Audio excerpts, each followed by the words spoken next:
A new study published in the journal Particle and Fiber Toxicology has found that tattoo needles deposit metal particles such as nickel and chromium into the skin during the tattooing process.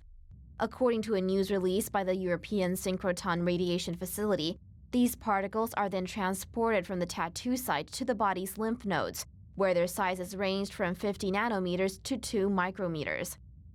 Researchers analyzed a tattoo needle by using a scanning electron microscopy to take a closer look at the needle before and after the tattoo process. They found that the needle showed abrasions from certain tattoo inks that contain titanium dioxide, a white pigment that is usually mixed in bright colors such as green or blue. Researchers did not find the same result with carbon black ink.